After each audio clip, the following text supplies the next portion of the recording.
First, we'll have Darlisa, who's the blockchain product owner at the Cardano Foundation, and Satya Ranjan, who's the lead blockchain architect at the Cardano Foundation.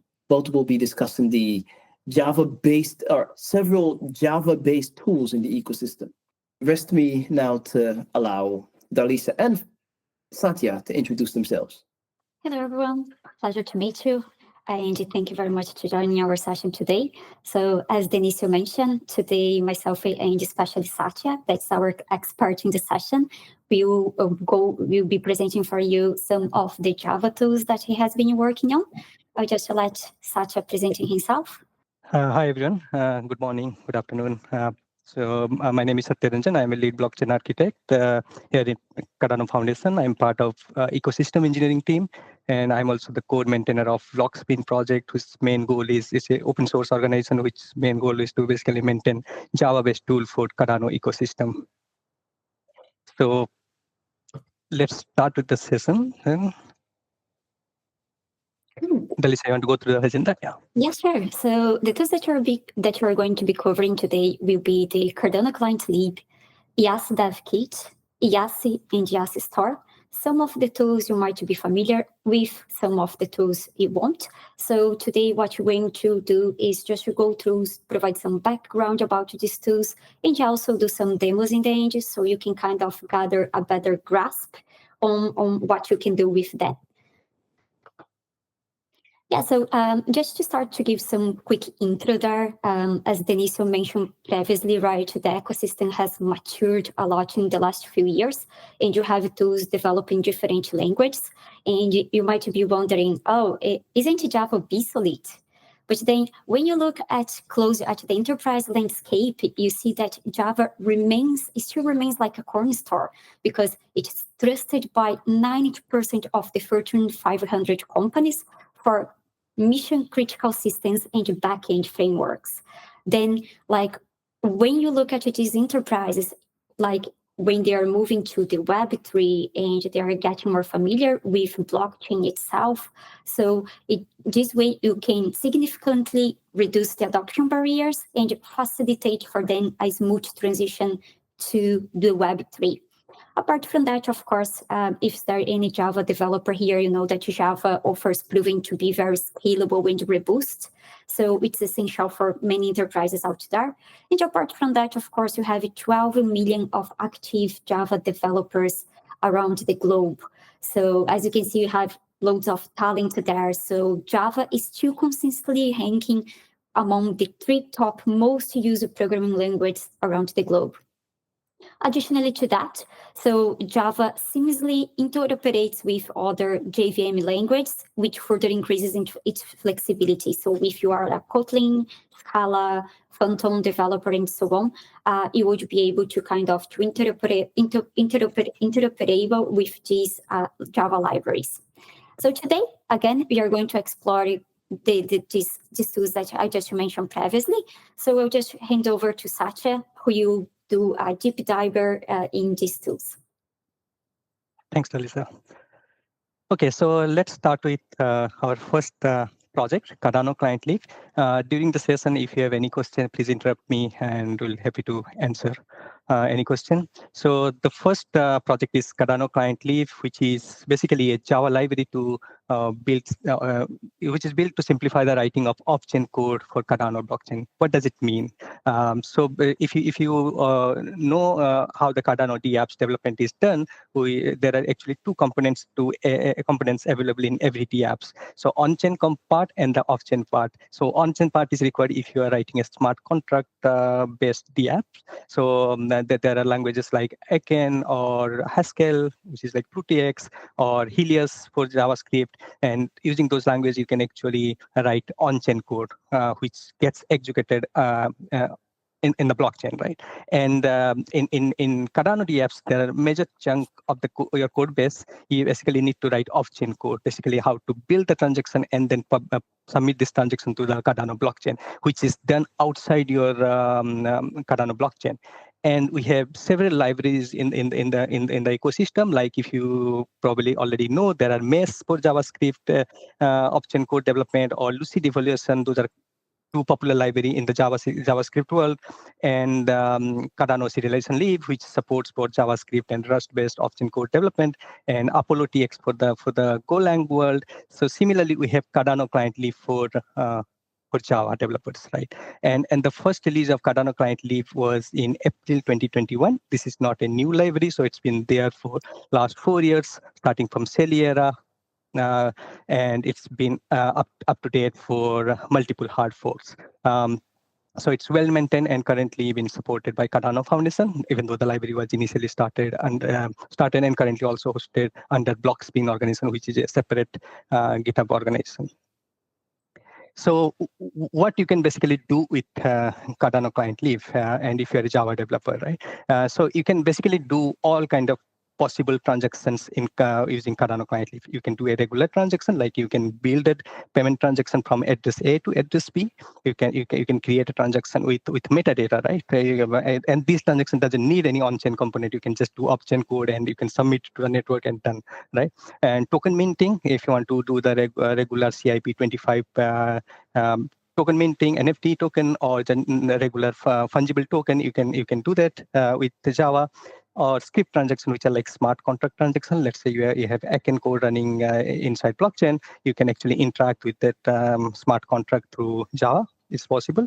And also you can do staking transaction, like you can register your stake key, you can delegate to a pool, all kind of possible transaction you can think about, right? Or you usually do through your wallet is possible. And finally, the governance transaction, which are new, right? And now getting introduced to the governance era. So you can create a register a dApp, you can create a governance section, you can delegate to your voting power to a dApp, or you can update your dApp, right? So everything is possible through Java. So it's actually feature complete for all possible kind of transaction for Cardano blockchain. So just before getting into too much detail, I'll just show how the off-chain code looks like in Java, right? I'll try to stay in the high level, but just give an idea how the code looks like, and with few lines of code, what you can do. So if you see the first example, these are the real code.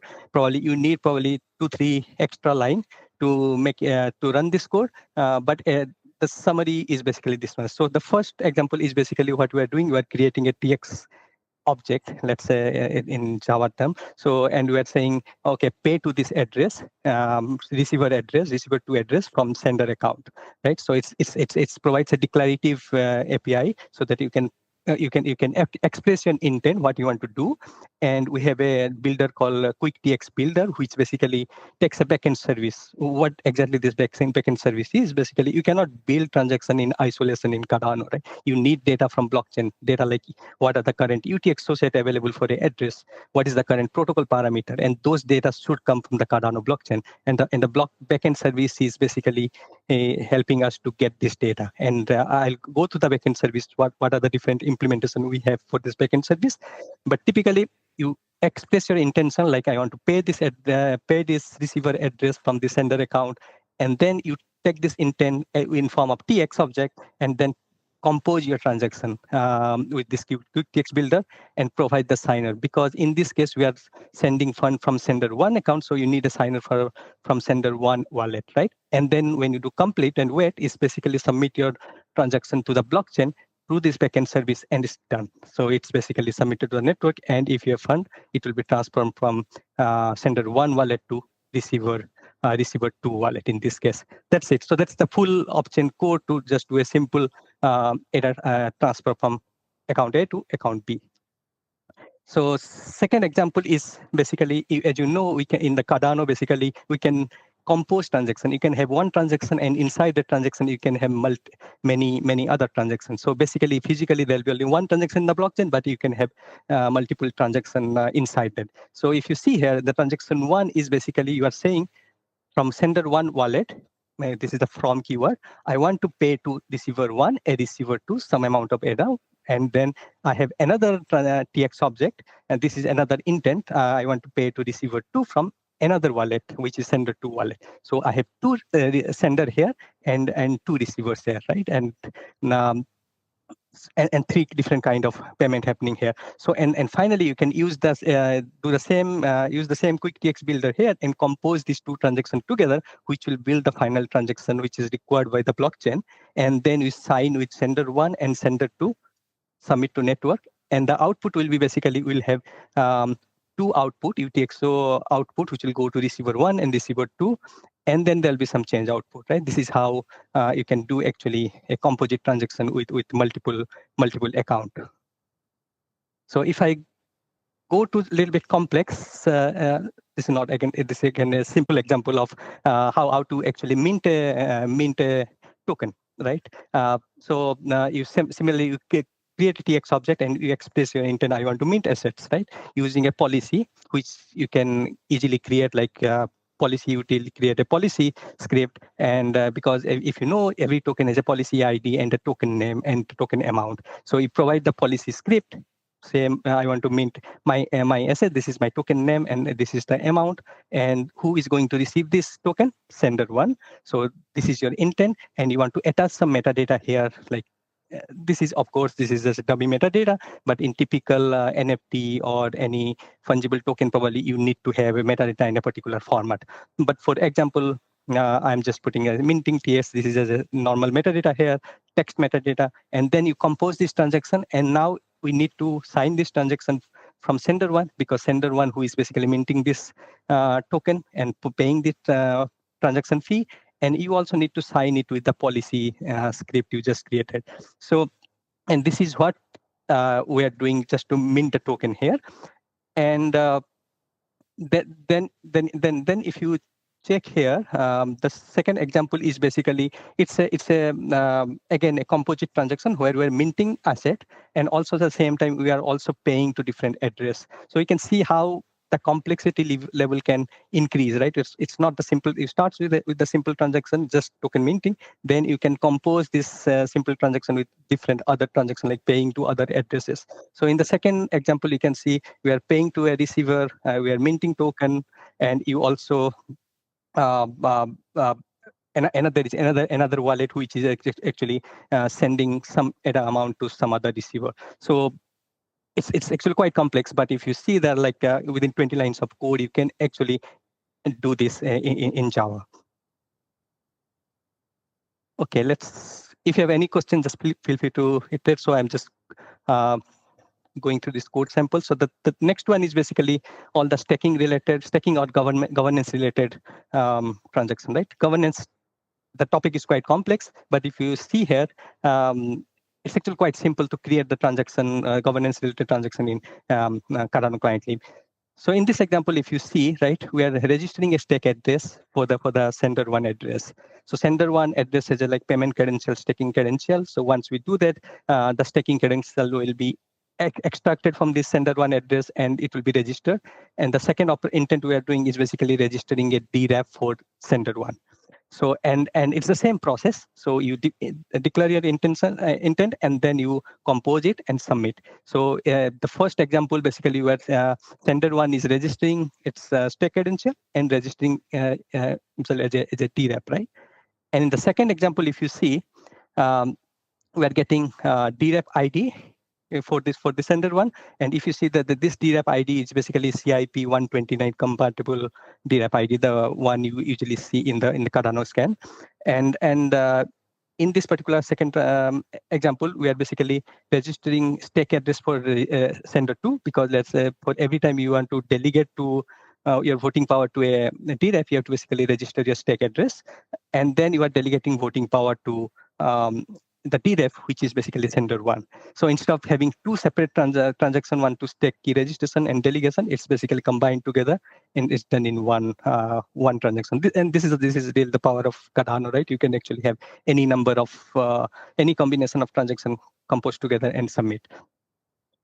And the last example is basically your smart contract based transaction, right? So, and I have taken the example for Hello World contract example, which is there in the Eken website.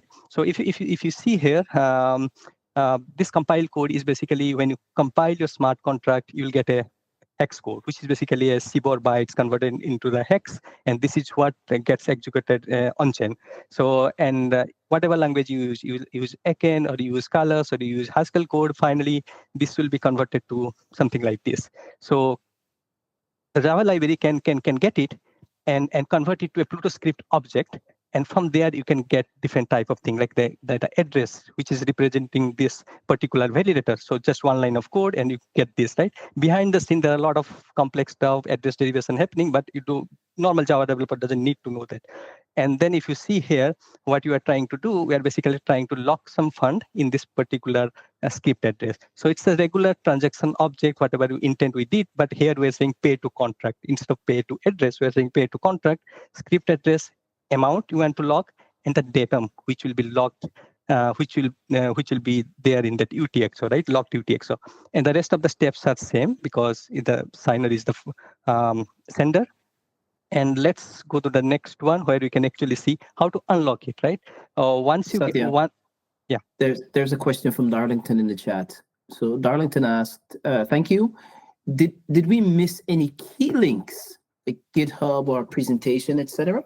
Yeah, in the slide, all the links are in the slide. So once we share the slide, then you have everything we are talking about. And all these samples are in actually a GitHub repository. So you can actually go through it later. Thank you. Okay, so let's talk about how to unlock it, because this is probably the most complex thing, right? So we locked some fund in the smart contract. Now you want to unlock it. So the process in unlock is basically we need to find the UTXO. You need to find the UTXO based on the datum we created earlier in the lock transaction. So we are creating the datum here. Just ignore the syntax here. There is a simple way to do that, but ignore it for now. So we have a script UTXO finder through which you can actually search the script address for this UTXO, which has this datum, right? Whatever we created before.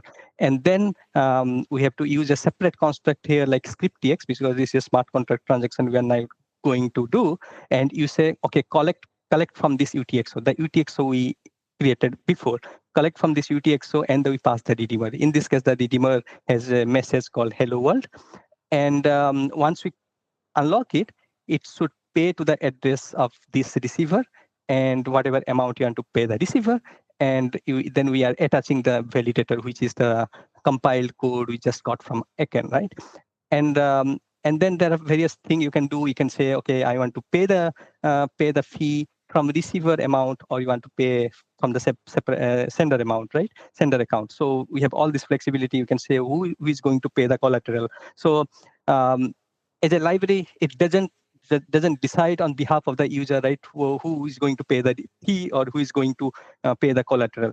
Of course, there is if you don't provide anything, there is a default setup, but you have all the flexibility to decide who is going to pay the fee, right? The receiver or the user who is creating the transaction, and that's it. This is what you need to do to unlock a spending transaction for the Pluto smart contract, right?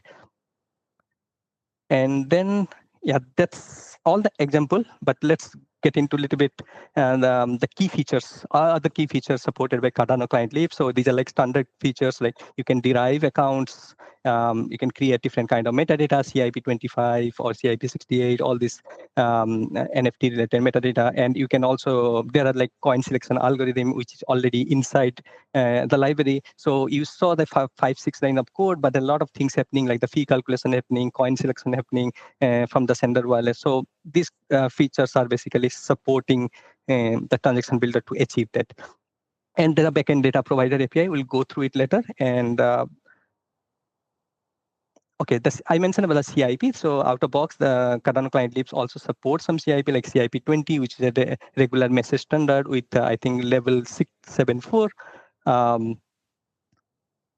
Yeah, any plan to support CIP 1536 9? Yeah, so if there is any requirement, you can actually go and create a issue in the or enhancement request in the Cardano client-lib GitHub repo. We can definitely add. So that's the idea. So we have a module for the CIP, and we can actually keep adding new CIP implementation there. Yes, so these are the list of current supported CIP, but this list will grow over the time. And CIP 129 is the latest one for the governance IDs. And then, okay, so if you've done any smart contract transaction before, you must know, like, when you create a smart contract transaction, you basically need to find the script cost, and using that script cost, you have to calculate the fee, because the way fee is calculated is different for smart contract transaction than from the regular transaction. So the way usually it's done, you send a request to the Blockfrost, and Blockfrost is an endpoint which evaluate this script and get you the script cost, right? Which is behind the scene, it uses Ogmios.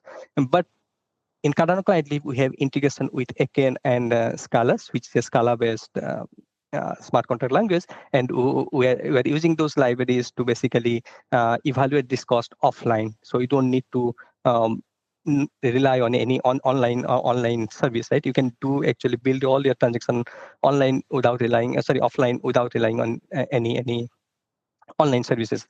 Similarly, we have CIP 57, which is standard to how to generate code automatically from a Pluto's blueprint, right? Let's not get into the detail of that, because this is a whole topic which will take the full session.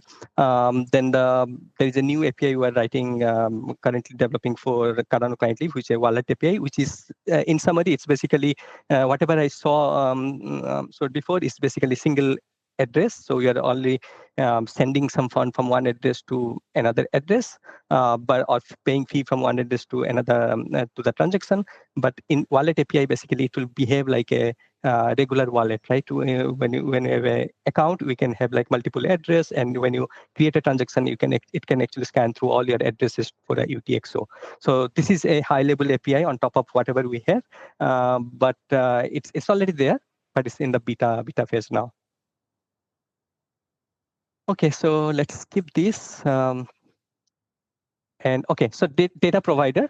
So the backend service I mentioned before, which is helping us to basically get data from different providers. So we have currently the implementation for these data providers. So we can it can get data from Blockfrost to build transaction, Yaci Store, COS, Ogmios, Kupo, but you can also write your own data provider, right? If you want to get data from UTXO data or protocol parameter data from another source, you can just implement those interface. And each of these interfaces probably has like one or two methods. So it's quite small. You don't need to do everything. So, and then these are the UTXO selection strategy we have. We have a default UTXO selection, which is that's selection in a sequential way, and largest first and random selection 3. Again, this is an interface. You can implement your own kind selection strategy if you want, and then plug into your transaction builder, and it's extensible. So we can ignore this, and all these links are there. Whatever I said, there are more examples in this Cardano client example repo, which has many examples, like all possible scenarios, starting from a multi-sig transaction to minting, and everything is there. Okay, so before jumping to our next project, any question? Nothing in the chat so far at this moment.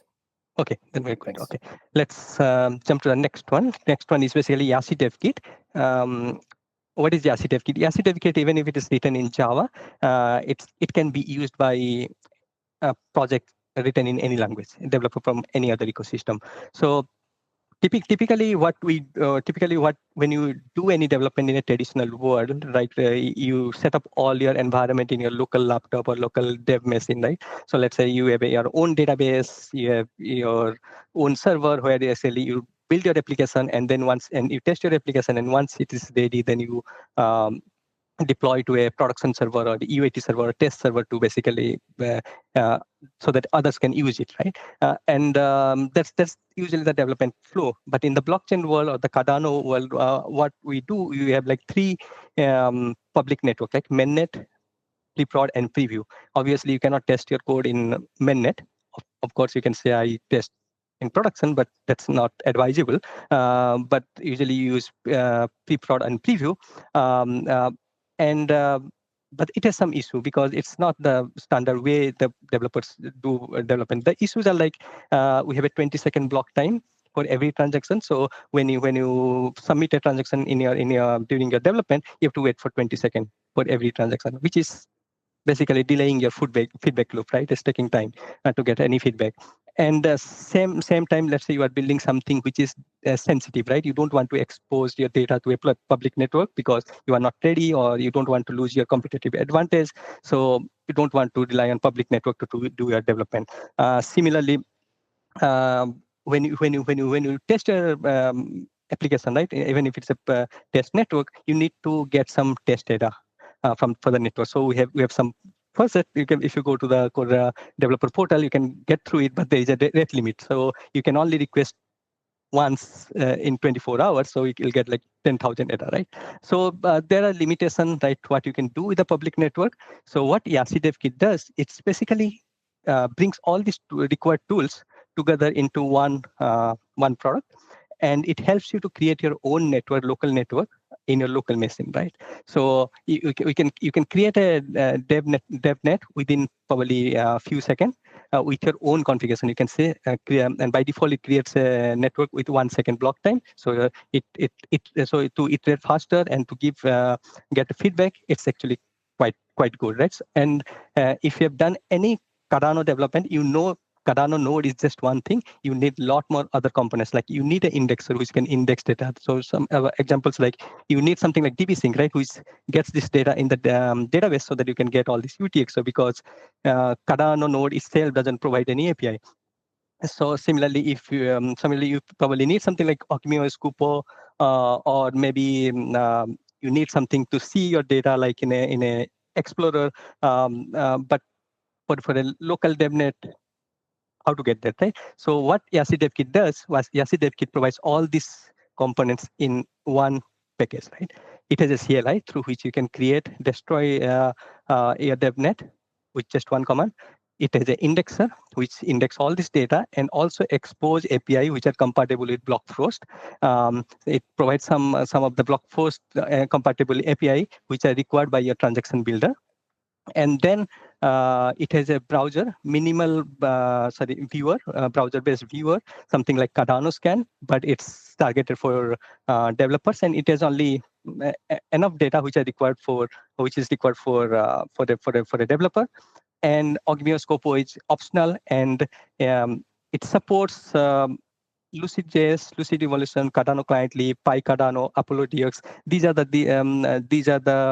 off-chain SDK currently compatible with Yaci DevKit. But if your off-chain SDK or library is understand Ogmeo Scupo or BlockFrost, most probably that will work with Yaci DevKit out of box.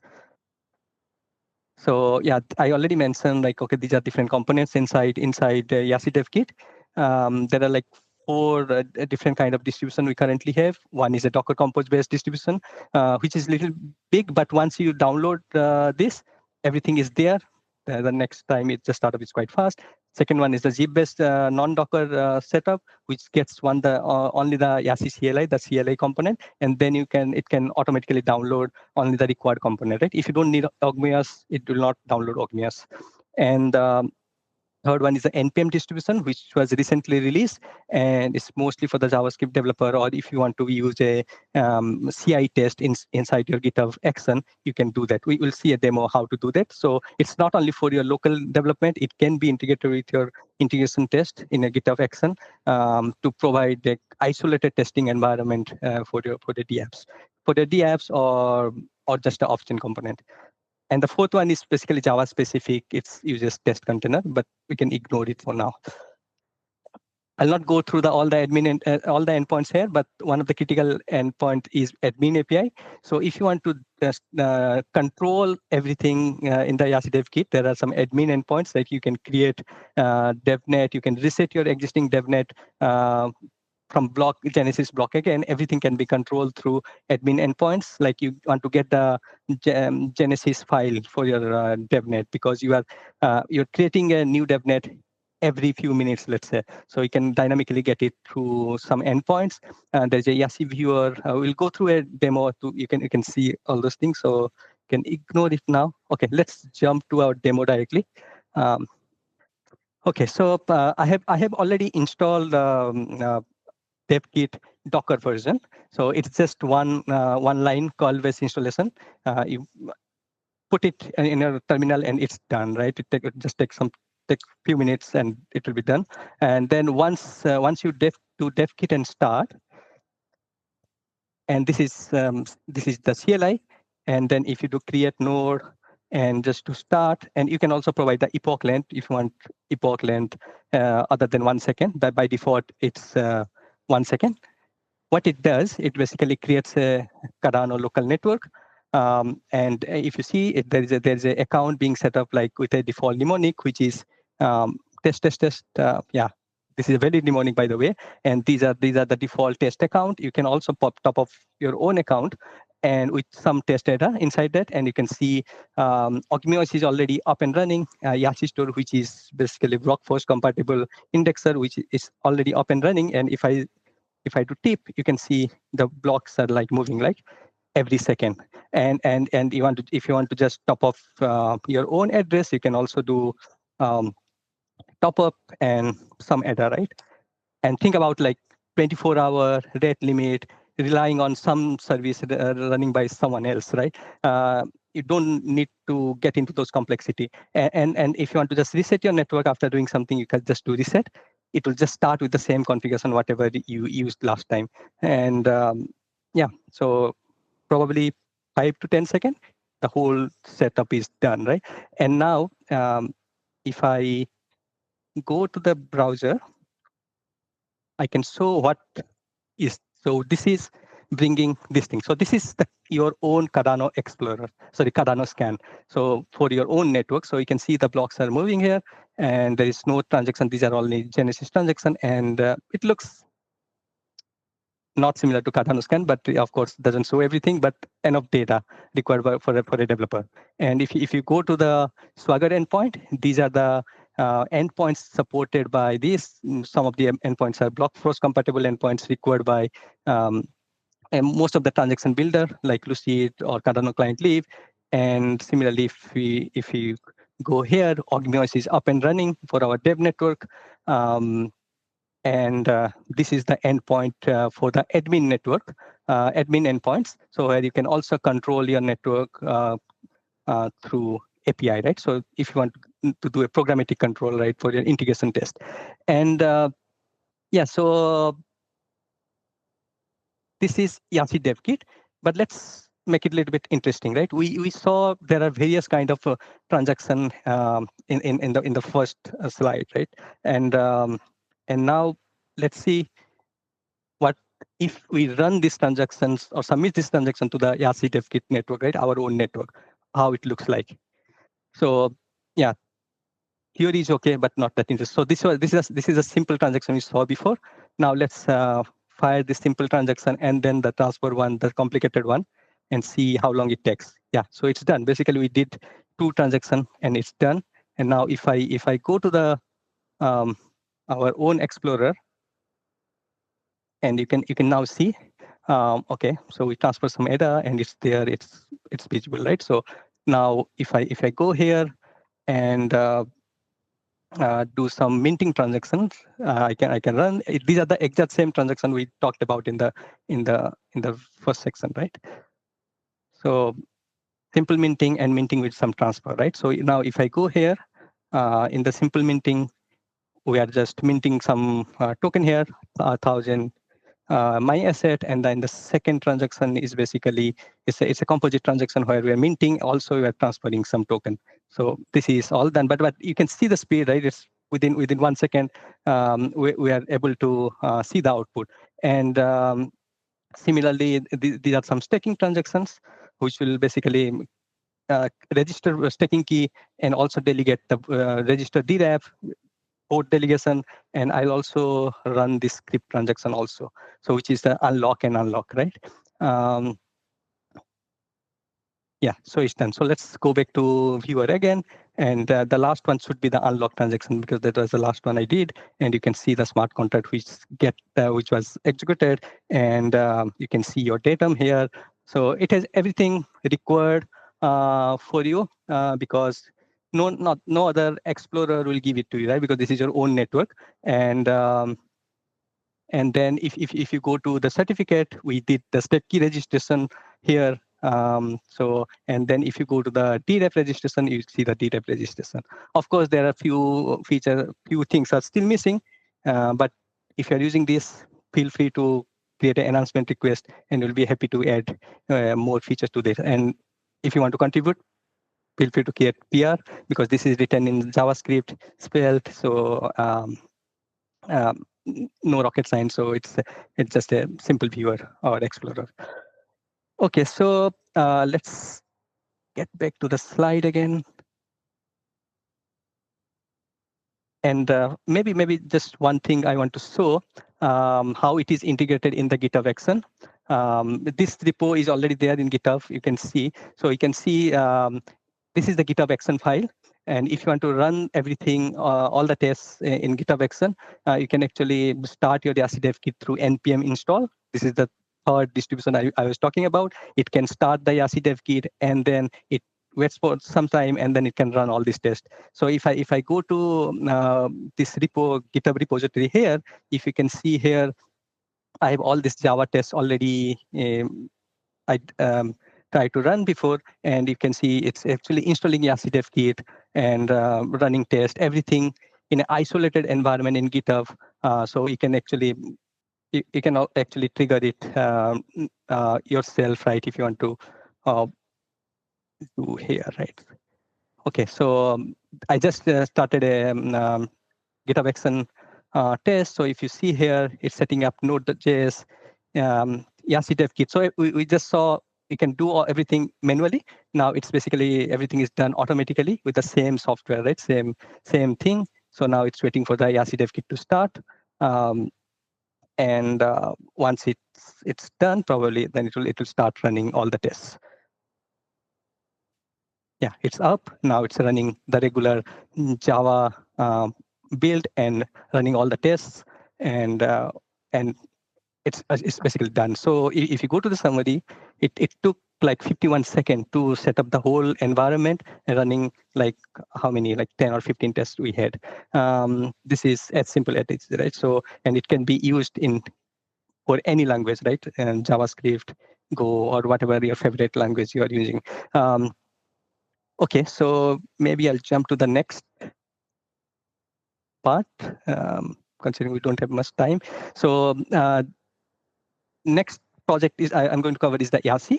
So what is Yaci? Basically, Yaci is a Java-based implementation, mini protocol implementation for in Java. So it's something like Palas or Go or Ouroboros in Go. So it using, if you're a Java developer, if you want to use if you use Yaci, you can actually interact with Cardano node directly. So you can interact with the Cardano node to get the incoming blocks in real time, or you can get query Cardano node to find mempool information, or you can submit your transaction to the Cardano node. So it's a very low level API. It understand byte level CBOR and and the mini protocol, right? And it's been used in multiple projects internally. So we'll see a small demo here. How to basically listen to the incoming blocks in a real network, right? Cardano network. So let me do this demo now. Yeah. So in this, so you see there are like 50 lines of code here. So what we are doing here, we're trying to. Is it visible, or should I make it a little bit? Yeah. So what we're trying to do, we have a blockchain data listener, and there is a on block. So every time there is a new block, we'll get this callbacks, and we want to basically go from point 1 to point 2, and we will basically go through the block and see find the addresses and amount transport to these addresses from UTXO. So this is just a simple use case, and it's connecting to, I think, mainnet network here in this case, so public relay network. And you can see that now it's actually directly connecting to Cardano network and fetching all this block from point to 2 point, right? So from the real network. So this is as simple as it is. So you don't need to deal with any low-level network protocol, anything. Everything is wrapped inside this library. It knows how to interact with Cardano node and acts like a client. So second one is basically same thing. It's for the real time. Let's say you want to check from the tip, right, current tip, and you want to listen all the incoming transaction, and you want to get the notification, right? Whenever there is some transaction happening, you get, okay, this is actually currently happening in the network, right? So this particular address was now paired with this amount of Lovelace, and there was no other thing. Let's say you build an explorer. Typically, you connect to Blockfrost or any other thing like UTXORG, right? It shows all these blocks, real-time blocks or transaction. If you're using this, probably you don't need the database also, right? You just connect, write a small service which interact with this Cardano blockchain, and then you get this output and show it in a Explorer. That's it. And these are all real-time data. And similarly, you can do the mempool monitoring. It's just few lines of code, probably 10 lines of code. And if you do that, it will start monitoring the mempool, right? Because I'm connecting for mempool monitoring, you need to connect to the local node. And my local node doesn't have any transaction submitted. So it's basically, it will try to show empty every 20 seconds because this is Deep-Rod network. But if you connect to the real block producing node, you can actually see incoming transactions. So let's skip that and jump to a little bit more interesting topic.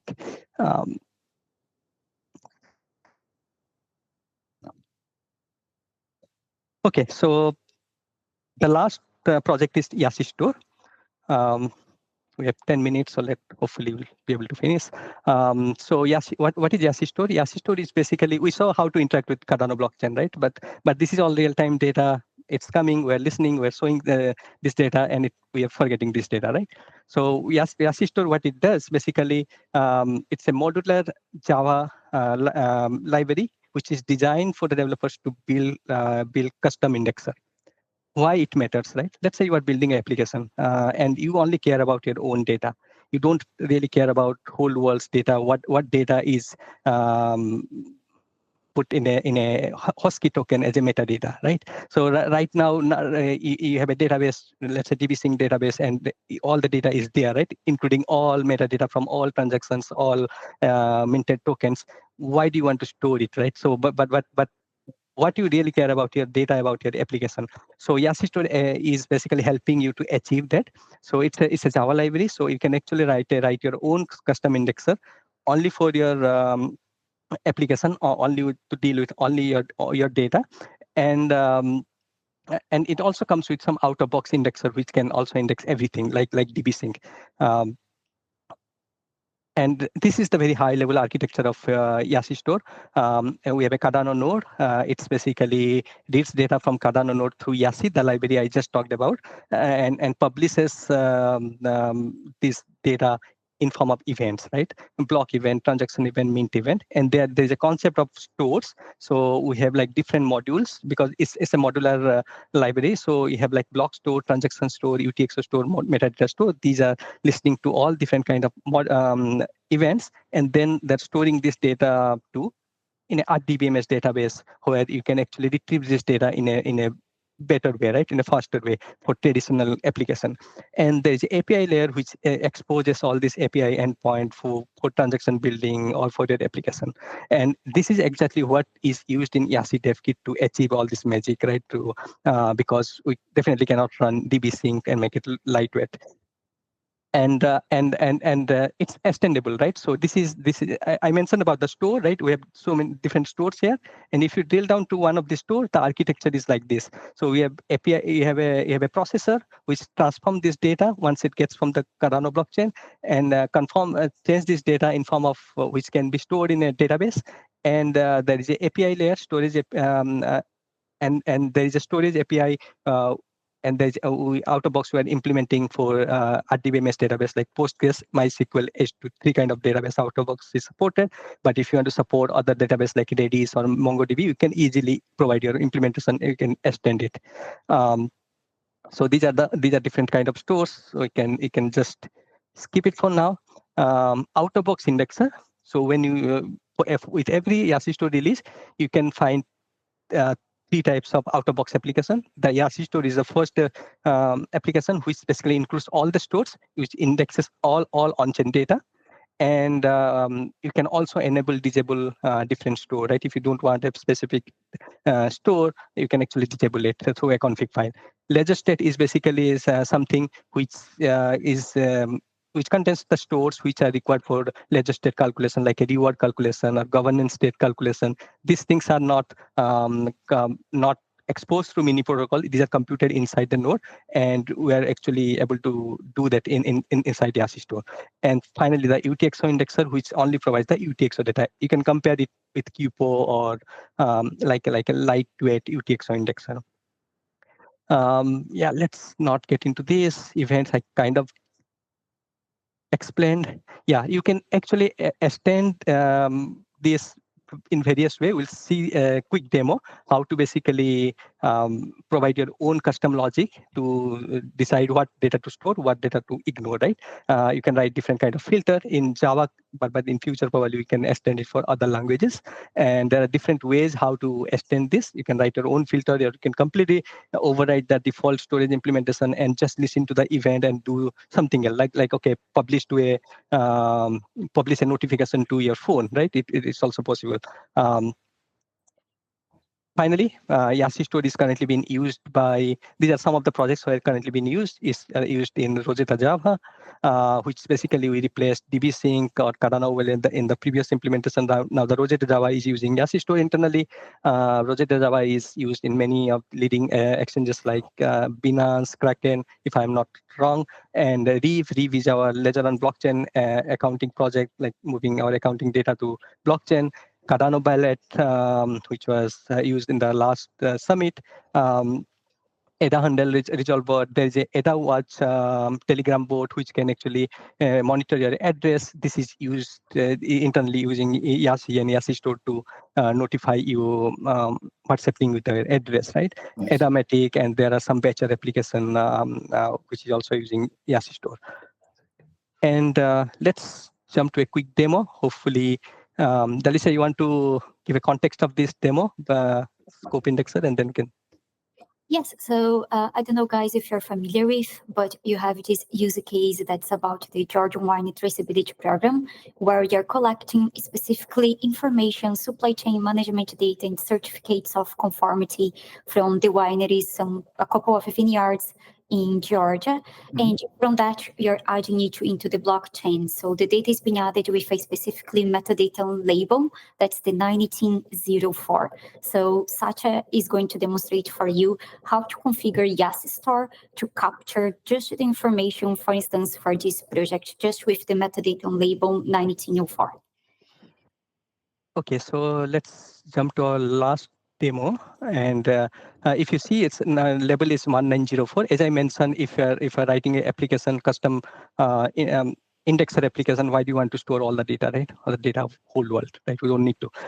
So this is the custom indexer application, and this is nothing special. If you're from Java background, this is a plain vanilla Spring Boot application, right? With some dependency here with Yaci Store metadata Spring Boot starter, right? This is the dependency library we're adding, and if you see, this is a plain empty class, right? No implementation is there, and these classes are basically commented. There's nothing inside that.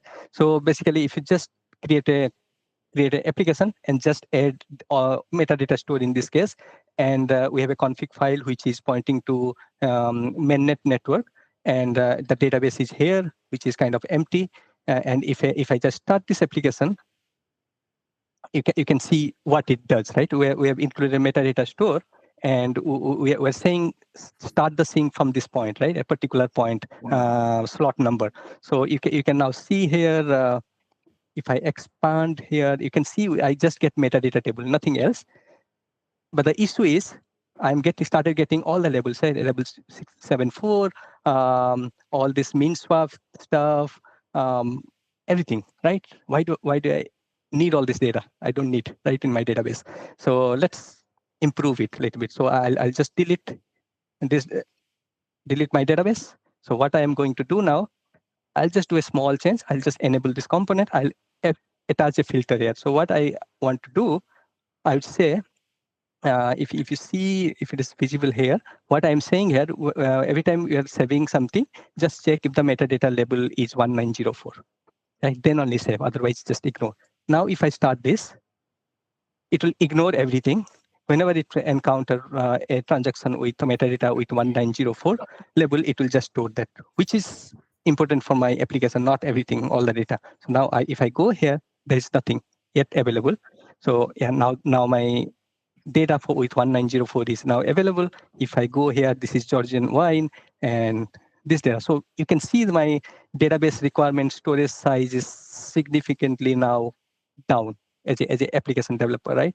And if I refresh it, it will take some time. Whenever it encounters the next transaction for Bolnisi or Georgian wine, it will again come here, right? So this is how simple it is, right? And if you want to, let's say, include UTXO data, because right now we have this metadata, we're capturing metadata, but let's say you want to also capture UTXO data.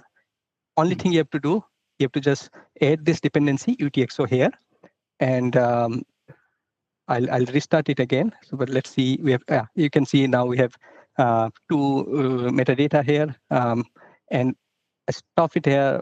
But let's see the last demo. What I did, I just include UTXO store. So we had a metadata store. Now I included UTXO store. Now you can see just by adding one more dependency, what it is trying to do, right?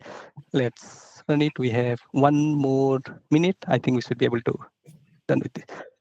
So, okay, it started. Now, if I go back to my database, you can see a few more tables here, right? We have metadata table, and we also have address UTXO table. And if you go to UTXO table, now we have all these UTXO now tracked in our database, right? So you decide, right, what data you want to store. You decide what data you don't want to store. So as a product, we don't decide, right? You need everything, which basically DBSync does. But in Yaci Store, it's quite modular. You decide about your own data. We just provide all the support or extension point how to basically use this to filter your data. So now if I go back to my slide again. Yeah, so if you have any question, we have a Discord channel, Roasted Bean Alliance. So you can also find the link in the Blockspin GitHub repo. You can go there, you can ask any question. And if you are stuck, or if you want to help for the getting started, then feel free to jump to the Discord channel. And this is how you can connect to us. These are our IDs, Discord IDs. And Dalisa, if you want to talk about this.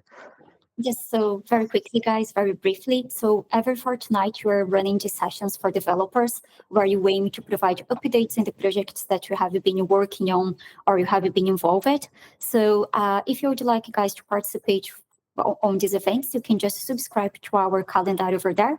Next session is going to be this Friday at 3 p.m. GMT, where Rico is going to be presenting the multidimensional framework for evaluating decentralization in Cardano blockchain. So I look forward to see you there, guys. Thank you very much. Yes, so these are some other links we have put it here from the community. So there is a awesome Cardano with Java page from the Cardano fans. You can find all the projects there, and also you can find some of the data provider libraries and all these demos, whatever I showed before. Yeah, it's all listed here. Yeah, that's it. Yeah, thanks everyone. Yeah. Just one more thing before you finish up. Sorry to interrupt. So if you guys are technical, I don't know what's your background, or if you know any guys that would like to try these tools and to provide feedback to us, there is a link just under our Discord contacts where you can book a meeting with me, and then you can provide or feature ideas or like pain points that you're experiencing while using the tools, or provide some feedback in general. I would love to hear what like people that you're using the solution thinks about it. Of course, you're aiming to provide great tools there for the ecosystem. So thank you very much.